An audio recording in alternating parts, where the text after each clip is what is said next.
Okay,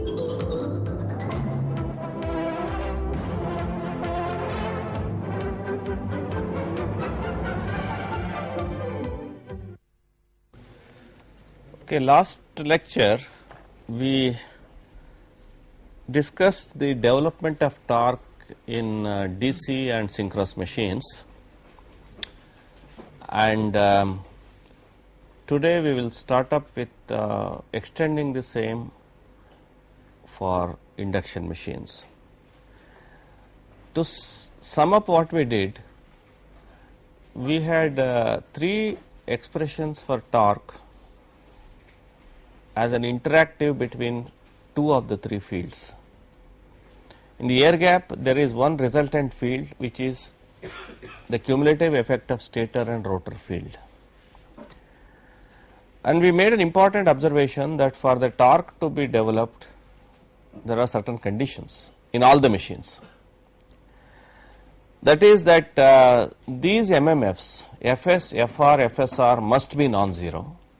That means you must excite both the members, that is stator and rotor. If you excite any one member, torque will not be developed. Okay. Second, that the fields produced by each of these windings in the air gap must be such that they are always in synchronism. That means there should not be any relative speed between any two of the three fields. All the three fields must be frozen to be either stationary or all at the same speed. You cannot have stator field rotating at one speed and rotor field at some other speed. So you must ensure that this is met in all the machines, only then there is energy conversion that is possible. Okay. Now, before going to induction, we can just verify this, that the air gap fields that are produced by different machines, what is the shape of the fields that are produced in the air gap? In a DC machine, we know the stator is basically the poles. They will produce a nearly trapezoidal type of waveform. That is what you find in the case of a stator of a DC machine. Then what is the rotor of a DC machine, which is an armature, which will give you a nearly a triangular waveform. Okay. Of course, no doubt we take the fundamental of these just for our calculations of torque and voltage. Now look at the synchronous machine. Air gap fields produced. Stator produces sort of a stepped wave. We have seen that if you have only one coil, it gives you a rectangular wave. If you have more distributed coils, it will give you a stepped wave, but not continuously stepped. Continuously stepped only in the case of DC machine. In others, it will be stepped in such a way that there is a mid width is a little longer than the side widths, and which is nearly approaching sinusoidal. So that will help. Therefore, the harmonics gets reduced. So it is a step. It is designed in such a way to reduce the harmonic. Air gap MMF is more nearly sinusoidal. That is what you see in synchronous machine. Now again the rotor. If you look at the fields produced by the rotor of a synchronous machine, there are two types you are aware. One is called a cylindrical rotor machine, where there are field windings are placed in slots. Other is a salient pole machine, where the field windings are placed on the poles as a single coil. Okay. In both cases, it might be rectangular or triangular, rectangular or trapezoidal, but you can shape the poles in such a way that to make it sinusoidal. So you have to design in a salient pole machine, you can shape the pole surface to make the air gap MMF sinusoidal, right? Instead of making a, it's supposing you make a pole, in a salient pole rotor, you have the field coils placed here, okay. Maybe this is cross and this is dot. Then what will happen is you would expect If it is just a fixed this thing, it might become just like a rectangular. Okay, or if you shape it, it might even become a trapezoidal, right? Now, but supposing you shape the surface in some fashion suitably, so the air gap is minimum, air gap is maximum, like that. So you might end up with the almost more nearly sinusoidal air gap from interpole to interpole. Okay, so it might become more sinusoidal by proper shaping of the surface. Okay, and similarly, if you look at a cylindrical rotor machine, again you know that it is cut. So if you again take the surface, it's cut in such a way, there is a cross and dot like that. So you know that this might land up with some type of a stepped wave, isn't it? In the air gap, it is nearly stepped wave like that. As you go from one slot to another, there is a jump as the ampere conductors in that slot. So you might, therefore, by properly designing this, in the sense you can put different turns in these slots, or you can make different sizes of slots. So you can try to make it as sinusoidal as possible. So by proper design, you would like to make the MMF produced by the field winding of a alternator or a synchronous generator sinusoidal. Okay. Now, this is what we have seen. So as far as shape is concerned, we try to make these sinusoidal both. Though in DC machine it is not mandatory. You know, there could still be a torque harmonics effect is less. Let us look at induction machine. Induction machine stator is similar to synchronous machine. Okay. Therefore, you expect the same type of waveform. That means the stator winding excitation will give rise to a stepped wave which is nearly sinusoidal. But a rotor also is a similar winding. It is unlike the rotor of the synchronous machine. Rotor of an induction machine has uniformly cut slots, okay, and having three-phase windings, either in the form of a wound winding or a squirrel cage winding. So they will also give a stepped wave. So it is also stepped but nearly sinusoidal, but it is also stepped. Okay. So this is basically to sensitize you on the shape of the air gap field produced by the three important machines. That is the shape. Now we have another mandatory condition, that the speed of the air gap fields, what speed they rotate.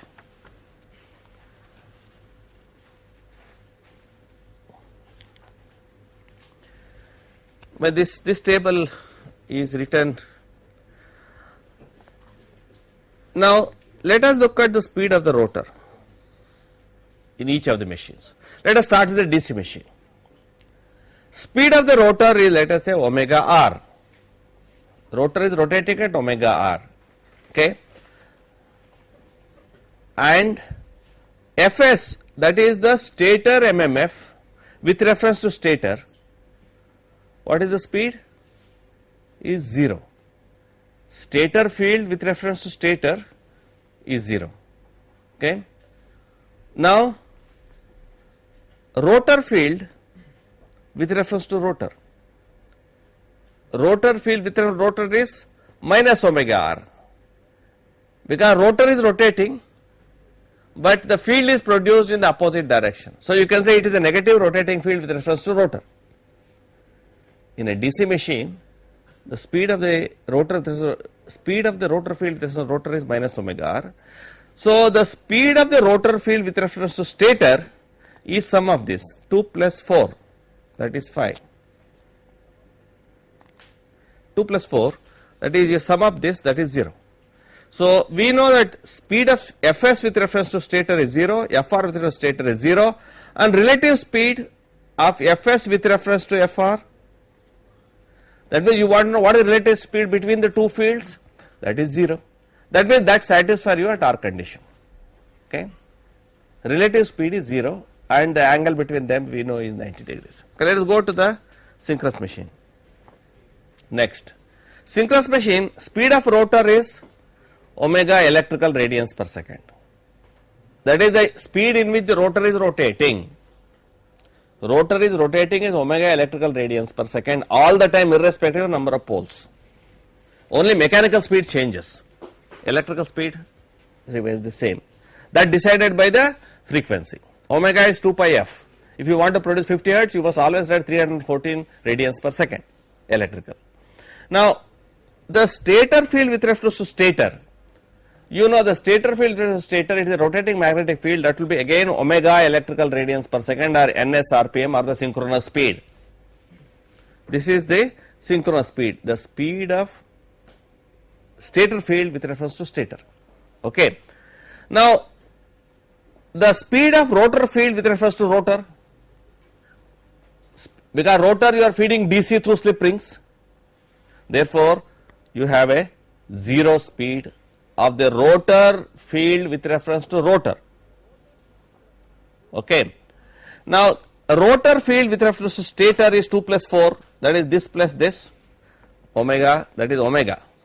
So, we have rotor speed, rotor field with reference to stator, Fr with reference to stator, this is Fr with reference to rotor, this is Fs with reference to stator. Now, you find this and this, that is stator field with reference to stator, rotor with reference to stator, they are at the same speed, omega. So, difference between the speed is again 0. Okay. There may be angle between them, but the speed difference will be there.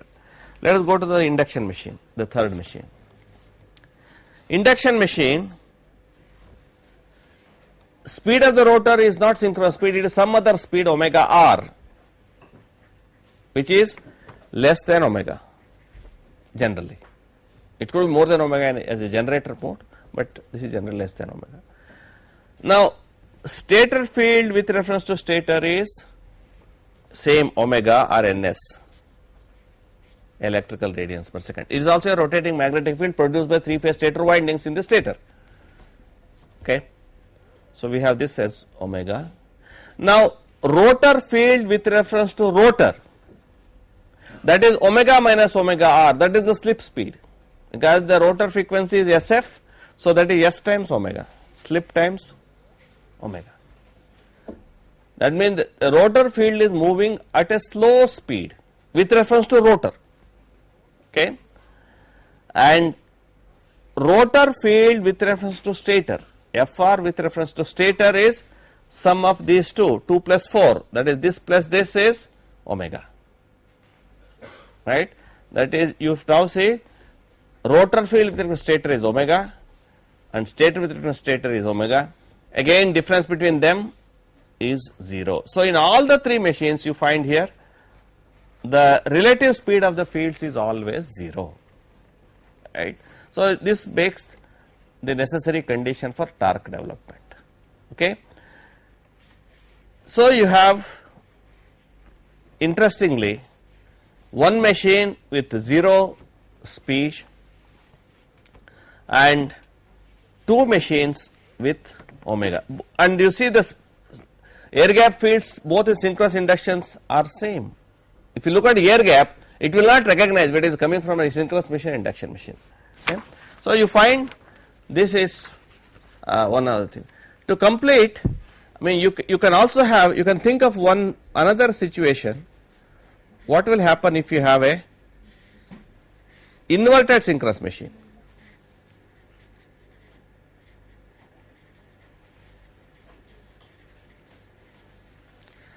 This is generally why I am emphasizing this is low power synchronous generators which people use in industries today, up to 10-15 kilowatt, they are of this type. They use the DC type of stator, but you make a three-phase winding here.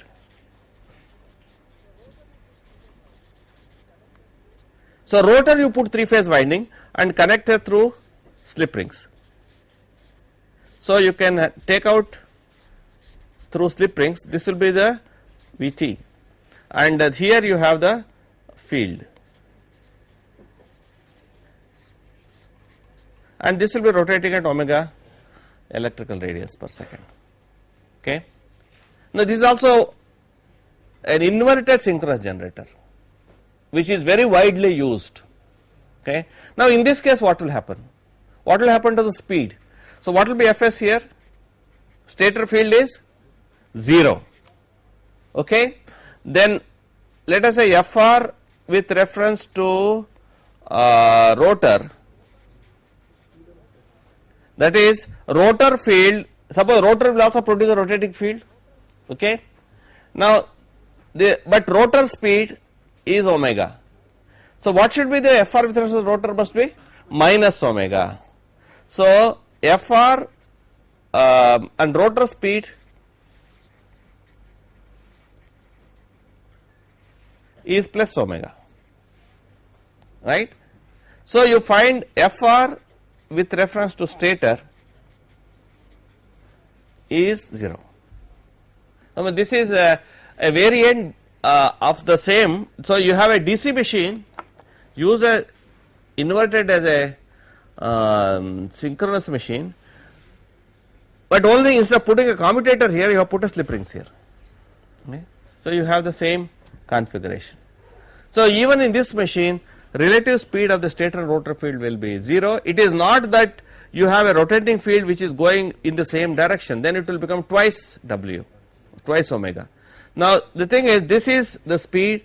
Now, the speed of the field will be, that is minus omega. That means it is like a train moving, but some other train is moving in the opposite, or somebody is moving in the opposite direction. Okay, so that there is a relatively, it will be the person is standing in the railway station only. Okay, so it is stationary. Okay, for this,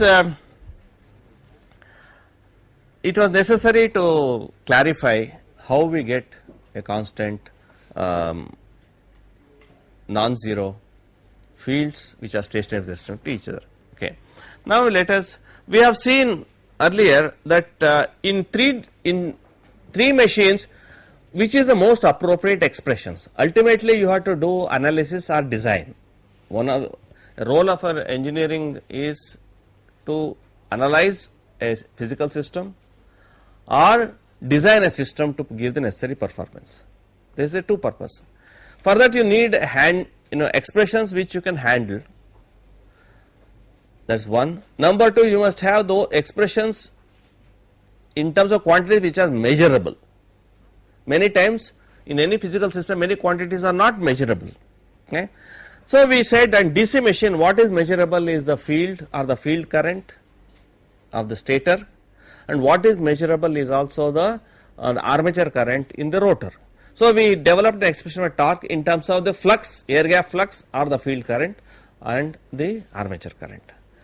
Now, in a synchronous machine in the last lecture, we said that what is measurable is the voltage at the terminals, and that is generally fixed. Whether it is generator or motor, it is connected to a grid or a bus bar. So, where your voltage and frequencies are fixed, right. In a synchronous machine is connected to a grid, electricity grid. So, voltage frequency is fixed. So, that is your a constant quantity. Another thing which is fixed will be the field current. At any given condition, you know what is the field current. So, you need to know an expression in terms of the resultant voltage and the field current. Now, in a synchronous machine, the air gap flux is produced by these windings, and they in turn will generate voltages. So, there is the resultant voltage is there, which is same as the terminal voltage. There is also a no load voltage or the voltage which is produced only by the field when the armature current is 0. So, that voltage we identified as E, and the voltage terminal as V or Vt. Now, the angle between them is delta R, which, so we had an expression for torque in terms of the delta R, that is the angle between the resultant field and the rotor field. And we identified that as a generator, the rotor field will go ahead of the resultant field. As a motor, rotor field will lag the resultant field. So, when as a generator, if you push more torque from the prime mover, rotor field will momentarily go ahead and produce more power, and then in the case of a motor, if you load the motor, rotor will lag behind the resultant. So, resultant field is fixed by the terminal voltage.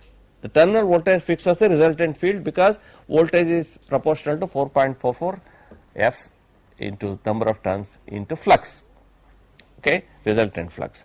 Now, the same thing will now happen in induction machine. In induction machine also, what is measurable is everything in stator. You can't touch the rotor, because except in slip ring machines, in general you don't want anything in the rotor. So, what in the case of a synchronous machine, the rotor currents are injected through slip rings. In an induction machine, they are induced. So, you must know what is the variation of induced rotor currents. So, you have the generally the induction machine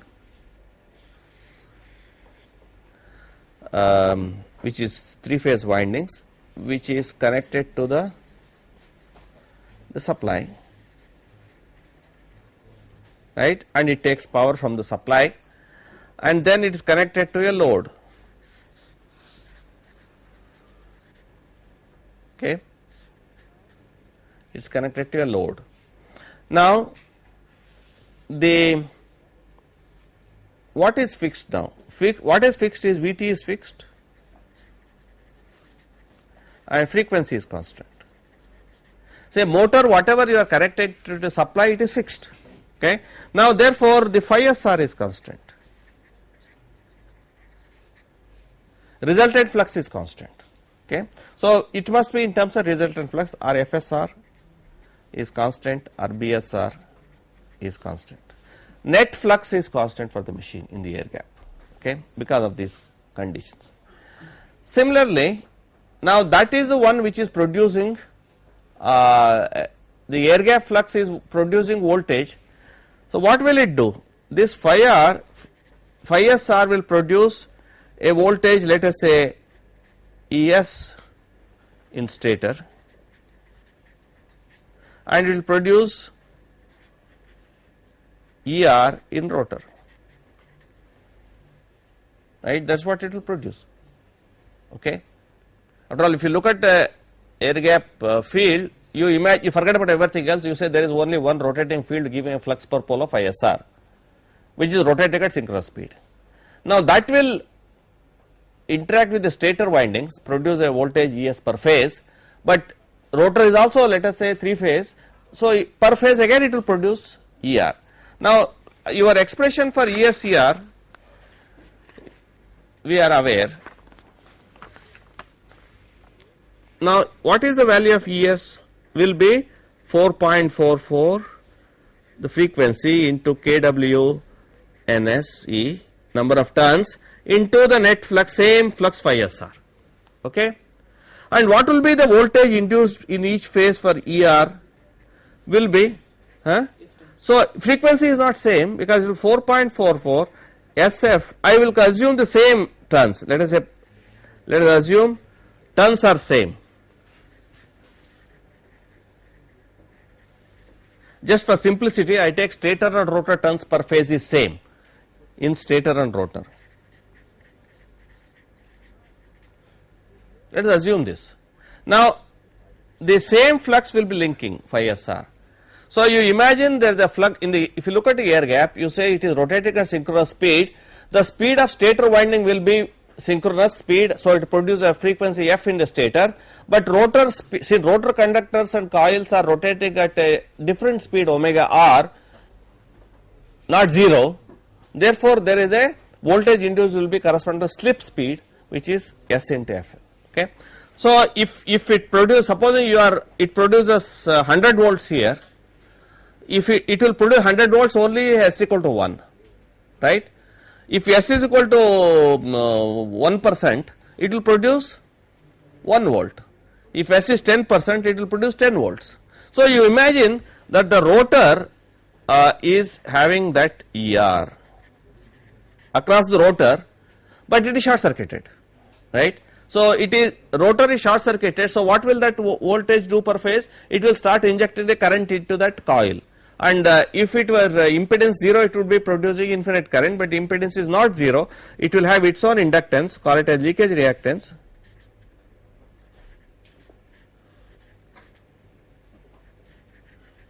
and it will have its resistance. So this is resistance per phase, and XLR we say leakage reactance per phase.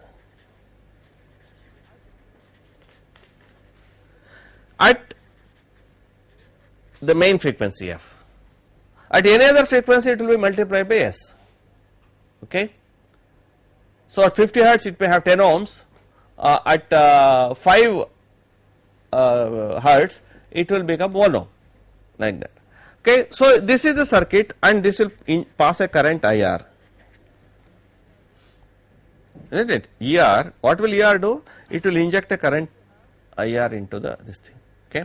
So you have 3-phase currents IR in 3-phase rotor windings, assuming it is 3-phase. Okay. What will it? And that 3-phase rotor windings will therefore,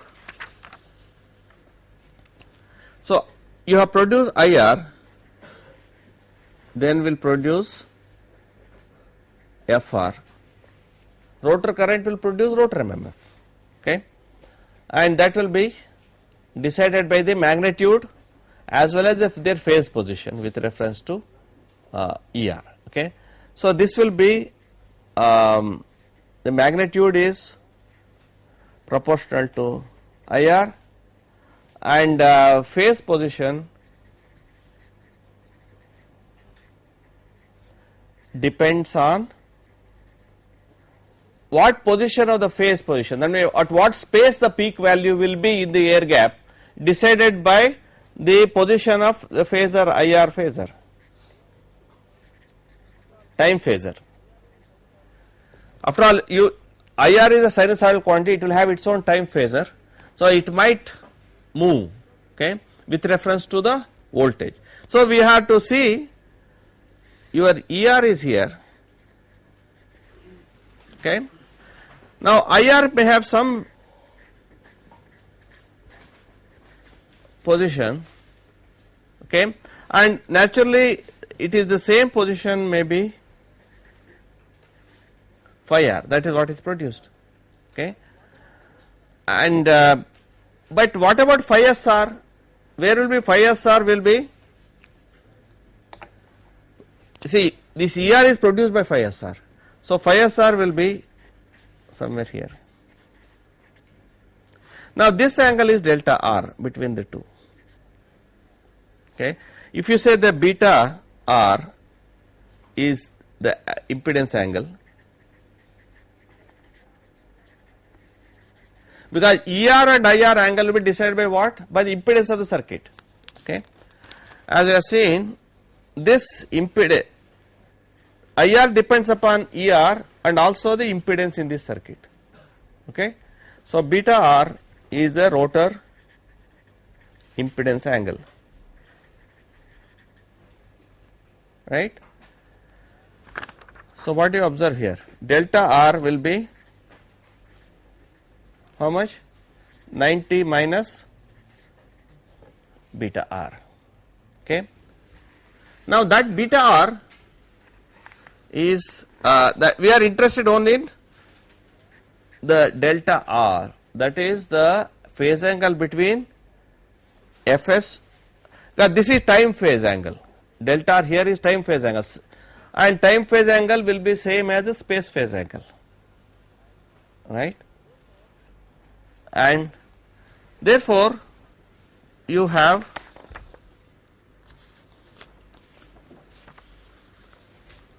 a situation where we need to know what is beta R and what is delta R.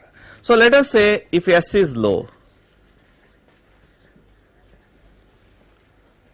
very small slips, let us say less than 5% or 10%.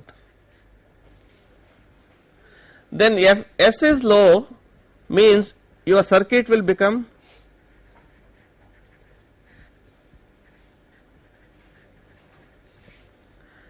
So JS XLR and RR. So what will this be? This is small, and this circuit is resistive, isn't it? So a rotor, when it is low slips, you can assume the rotor circuit to be resistive because it's a low frequency system. Okay. Now if it is resistive, what will be the phase angle between ER and IR? 0, right? So the beta R, what we call it as phase angle, is 0. Okay, and IR will be proportional to ER, which is proportional to slip. What is ER? ER is always proportional to slip. When slip is 0, ER is 0. When slip is large, ER is more. Therefore, IR is proportional to slip. Okay, and beta R is 0 at this value. So we get an important this thing that if you plot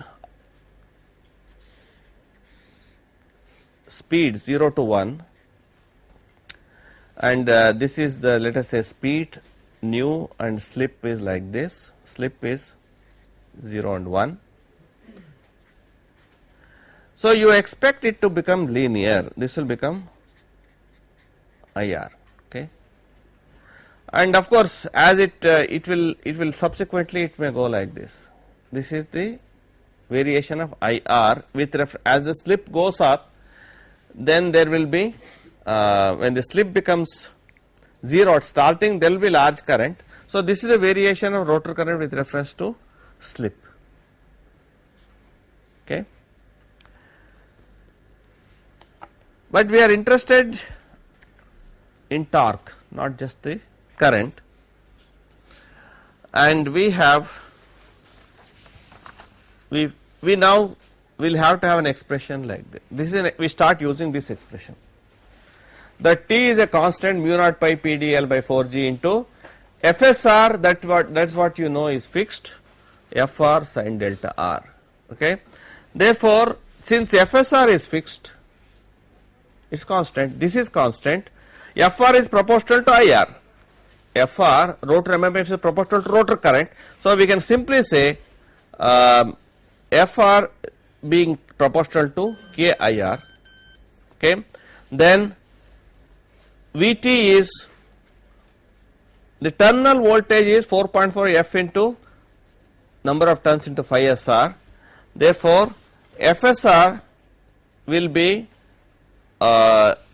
given by this, I mean these are all constants, GP 2 mu naught DL, right, VT by this, VT by this quantity is phi SR, because FSR is proportional to phi SR. Okay, so FSR is a constant into VT by this thing. Okay, now the torque will be, because now we go to the torque expression, this is a constant, we find FR is proportional to IR, so we can say, and FSR is proportional to VT. We know what are the quantities, FSR is proportional to VT at a constant frequency, and FR is proportional to IR. Okay, so you find the torque is equal to K3, some constant K3 into VT IR sin delta, and K3, if you simplify this, will be this expression. Okay, this constant K, pi p square by 8, 4.4 F into kWNSE. kWNSE is the effective number of turns in instant. So we find a torque expression which ultimately is decided by the terminal voltage, this is IR sin delta R, because terminal voltage is also constant. Okay, now we can now go in for a qualitative explanation as we started earlier. Now this is torque speed characteristics of the machine by this we can go for this flux vector at quadrature to voltage vector. We have seen the flux vector is at quadratized to voltage vector. At low slip, rotor current is in phase with rotor voltage and varies in proportion to slip. And when once you say that delta is, we have seen in this expression, what is delta R? When beta is 0 is 90 degrees. Sin delta R is 1. Therefore, at low slip when the rotor is resistive, we can assume that delta R is 90 degrees and the phase angle between them is, sin delta is 1. So, torque is proportional to only IR. So, therefore, we get this expression. Torque in an induction machine at low slip will be proportional to IR. So, initially at low slips, because we are only looking at the low slip range, torque varies linearly with slip. That is one other thing. So, we can expect the torque to vary linearly. Okay, we will draw it again.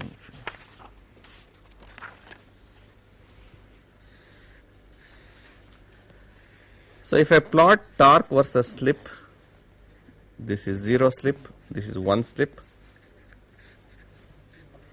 it varies linearly. This is torque is proportional to slip, right? But our problem is when the slip increases, this is okay up to 10% or something like that. As slip increases, something else happens. What are the things that will happen? While you will have a typical current pattern, something like this. This will be current, IR. This will be IR, and we are trying to see what happens to torque. Afterwards, your rotor circuit becomes more inductive. It is not resistive.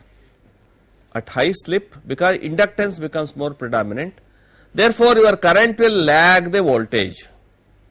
When current lags the voltage, okay, then our field will assume a different position.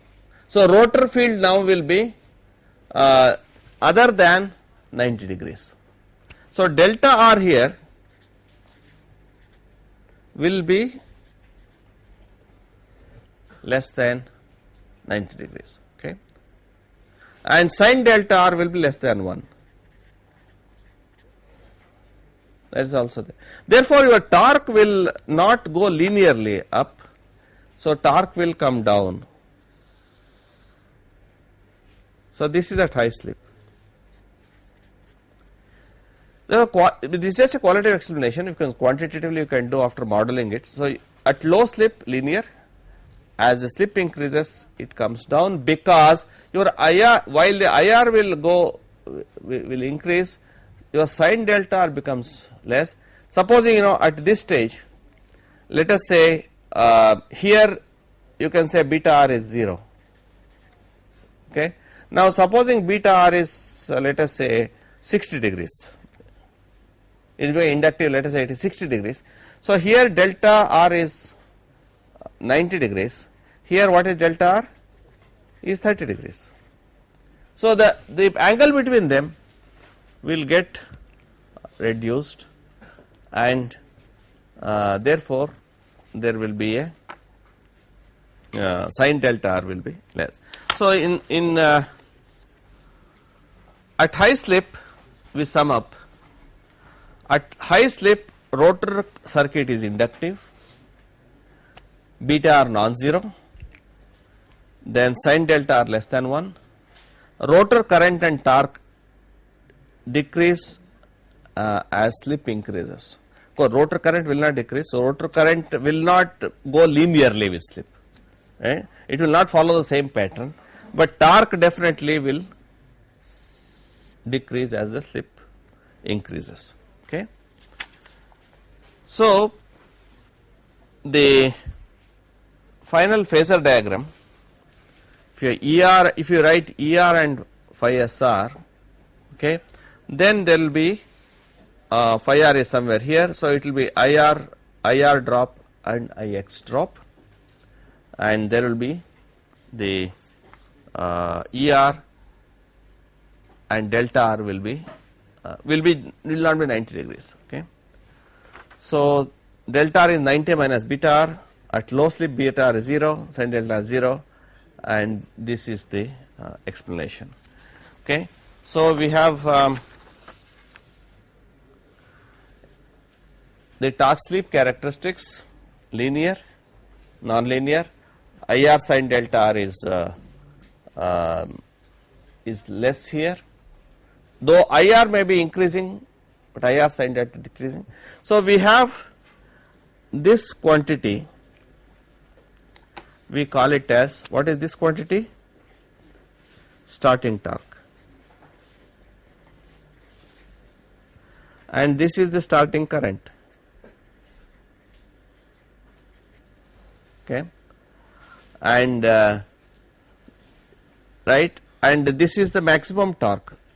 This is the maximum torque that we observe here, and actual torque somewhere this may be 100% torque. This is 100%. So the normal operating speed is somewhere here when it is operating at full load, and this may be 100% current. So there is a rated current. So this is the normal operation here. When it is giving you 100% torque, this 100% torque, this is 100% current, this is the nominal speed which is less than the synchronous speed, this is ns. Okay. So at no load it will be somewhere here, at full load it will be somewhere here, and then you can go, then you can't operate here. Okay. So we have now so far discussed about the torque in three different machines. Now in this complete analysis principles and philosophy we have evolved, we always said that something happens in the air gap, fields are created, and it is these fields which will produce the voltages, and it is these fields which produce the torque. Okay. And it has helped in conceptualization of the phenomena that takes place in the machine.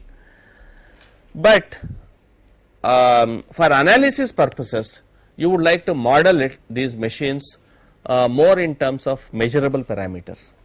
So you are comfortable with considering them as circuits. Okay. So we will have to look at the aspect of an analysis. We will introduce general machine analysis using circuit aspects, right. We consider it as a circuit, which is okay. Now a general machine, it will have n windings. Okay, I have written a general machine here. Supposing I assuming it is motoring, we have taken a machine. Today we will introduce this in the coming time available, that you assume all machines are having generally n windings. Okay. These n windings may be, some may be located in stator, some may be in rotor, does not matter. Okay. The general n windings, but that these are called n electrical ports. In a circuit, you know the concept of a port. N electrical ports means they carry n currents, they have n voltages across them. Okay. These are all known. So n currents, n voltages, n windings, and they have n resistances, and there will also be self and mutual inductances between them. So these are coupled coils. So it is called a coupled circuits. Then similarly, how many mechanical ports we will have in a machine?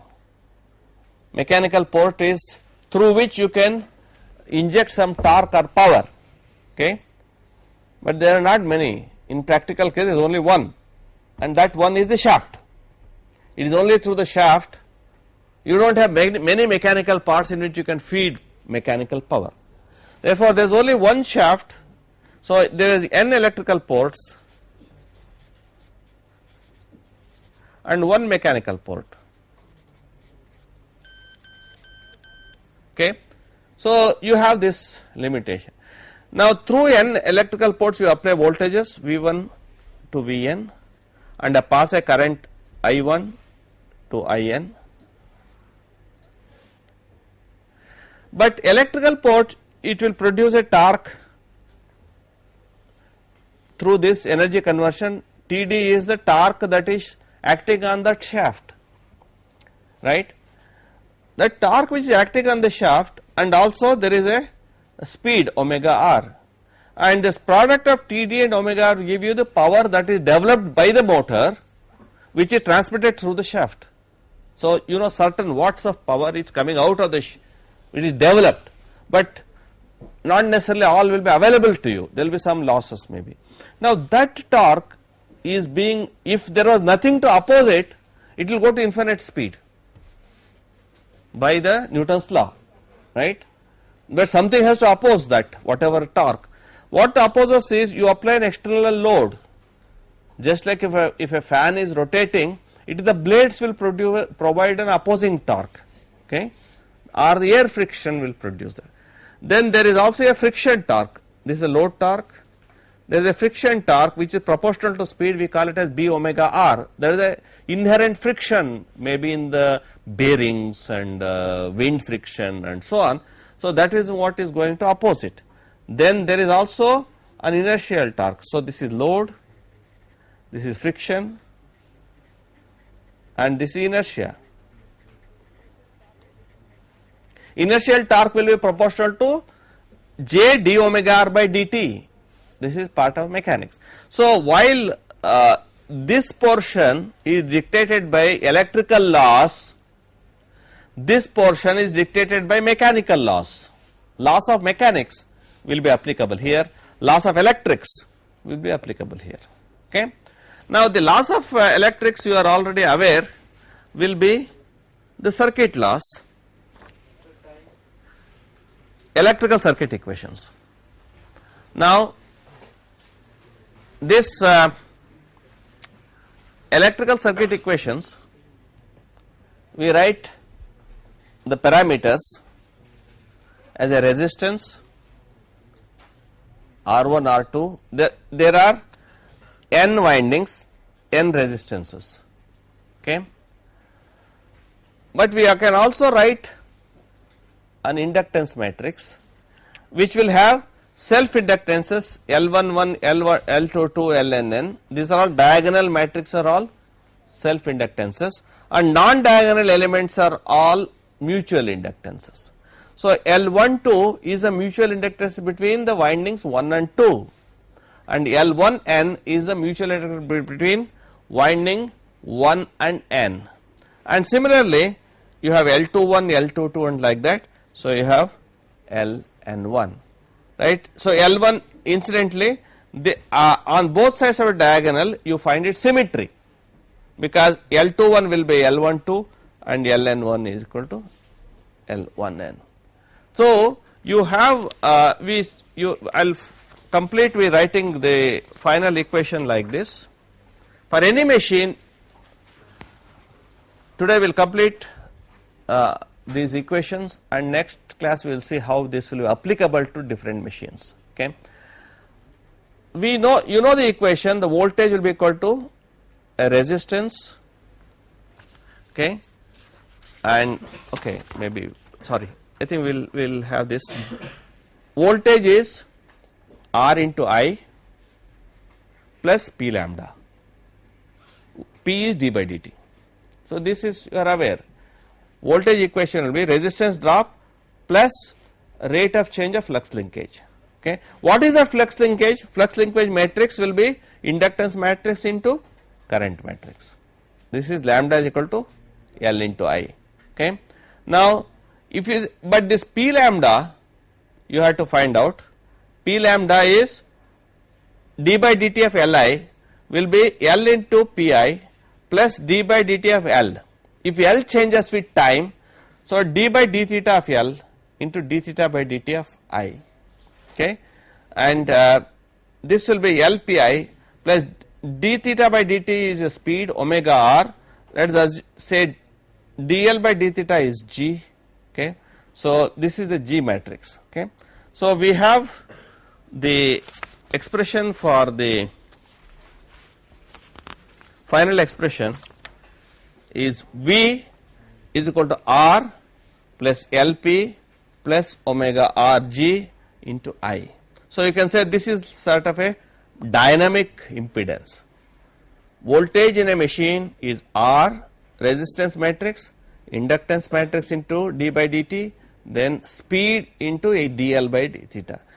And the torque is half Li square, torque dTd is half P by 2 I transpose Gi, because torque is the space derivative d by d theta of the stored energy. Stored energy is half of IT Li. IT Li is stored energy, W field. And P by 2, because your derivative is with reference to mechanical angle. So, half of P by 2 into this, that is half of P by 2 I transpose Gi. So, this is the developed torque in a machine, and mechanical balance equation is given by developed torque is opposed by the load torque, friction torque and inertia torque Jp omega r. Okay. So, we now have voltage equation and a torque equation that is applied to differential machine in the next lecture. We will close here.